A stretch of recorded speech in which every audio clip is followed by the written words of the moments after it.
Magandang araw sa inyong lahat mga kamatyas. Tuloy pa rin tayo dito sa malakasang Tech Mahindra Global Chess League, ang labanan ng 6 na grupo or 6 na team na may malalakas na lineup. Nung first round, tinalo ni Magnus si MBL. Pero dahil ito ay double round robin, this time ba buo ang loob ng MBL na babawi? Yan ang aalamin natin. At bago po tayo magsimula, open na ang ating registration form para sa ating next batch ng RNT Tutorial Group Training. Nasa comment section below lang po, click nyo lang ang form para makapag-register na kayo. Ito ay magpapasimula sa November, God willing. Okay, register na po at maitry nyo ang training natin. Ang ginawa ni Magnus, nag-D4, Knight F6 si MBL, C4, G6, H4. Ayun, tinirahan ng medyo kakaibang sequence.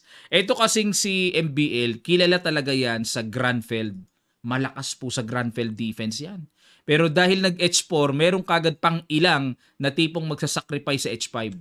Nag-Bishop G7, Knight C3, D6, E4, Knight C6, Knight GE2, nag-Castle, at nag-F3. Ang iniintay ko yung H5 eh.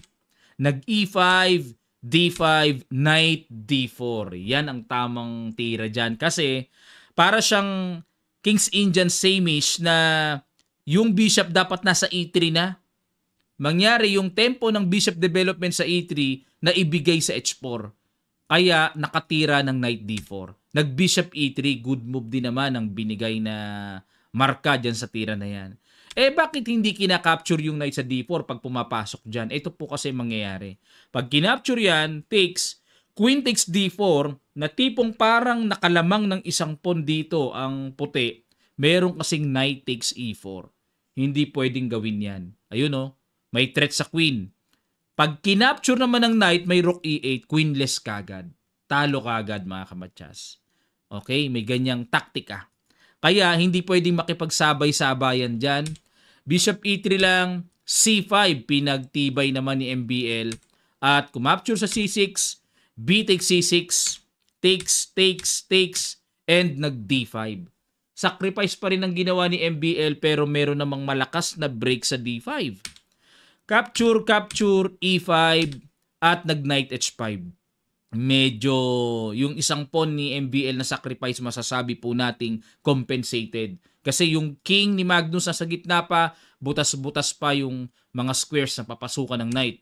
Nag-king F2 para makover ang G3 at nag-rook E8, queen D2. Ayun, nag-decide si Magnus na ibalik na lang yung pawn sa E5.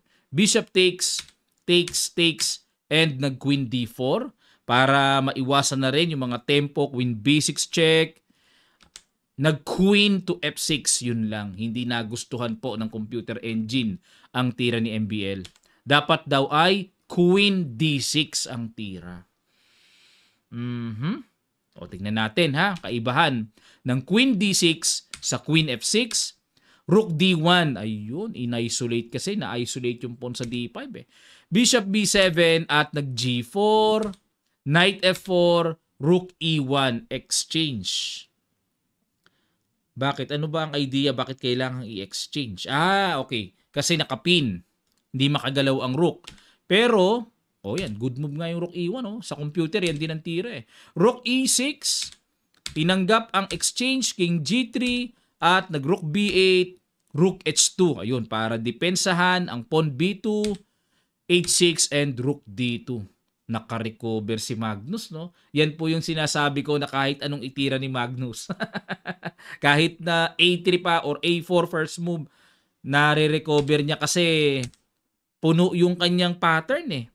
Rook E5, Bishop C6, B3, Rook B4, at nag-Knight E2. Challenge na yung strong knight. Rook E6, nag-counter challenge sa Rook. Pag kinapture, babalik lang ang knight. Pero dito po, may brilliant move na pinanggulat na naman si Magnus. Ano kaya yung tira na yun? Pakiguess nyo po sa ilang sandali lang. Tutuloy kagad natin. Start.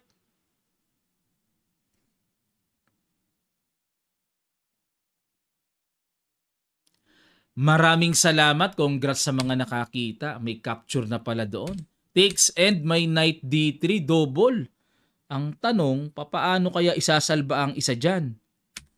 Rook D4. Okay, nakapin. Good move din. Rook C2, yun lang. Umiwas si Magnus. Oh, tama naman daw yung knight takes. Pag nag-rook takes, knight takes C6, rook takes A2. Yun nga lang, ito siguro yung kinaiilangan niya na tore laban sa knight and bishop, pero may extra pawn ang black. Baka yan ang kinaiilangan niya na kinakakatakutan niya na ayaw niyang pasukin. Pero okay naman, equal naman evaluation bar eh. Okay, sa dito sa rook C2, ang sama nung tira. Rook E6 quality down eh. King F2, A5, Knight C5, Rook F6, King G3.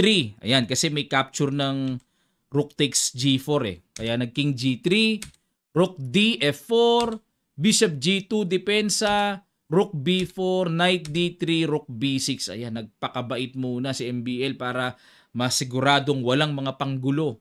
Si Magnus, Knight E5, Rook E6, F4, depensa, F6, paalis, and Knight F3. Ang likot ng Knight, no? Lilipat naman sa D4. At nag-Rook E3, pin, Rook D2, A4. Ayan, basag na. King F2, atake muna sa tore. Aba, si MBL naman ngayon ang nag-exhibition. Kinapture, may B2. Rook D1, B1, takes, Knight D4 hanggang dulo. Quality up pa rin si MBL. G5, binasag na doon. Takes, and nag-Rook B2. Yun nga lang, double attack na naman. Tapos dito si Magnus.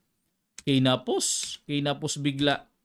King E7, Bishop F1, and Rook A3, King F4, Bishop A6, Bishop G2, and nag-King D6. Dito po ay sumuko na si Magnus. Wala na siyang natitira pang mga panggu-panggulo na po pwedeng gawin. Suko na.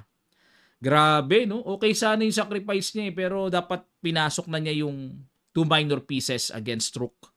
Medyo may laban-laban pa. Mahirap pa yun sa black pero hindi niya pinasok. Iniwasan niya eh. Okay. At ito ang naging resulta ng team nila. Alpine SG Pipers versus Upgrad Mumba Masters. Ang score ay 5-14. Dito po kasi iba yung points ng panalo, hindi 1 point. Kaya kung mapapansin nyo, ang taas ng points. At, ayun, ubos sila Magnus. Ang standing nangunguna ang PBG Alaskan Knights.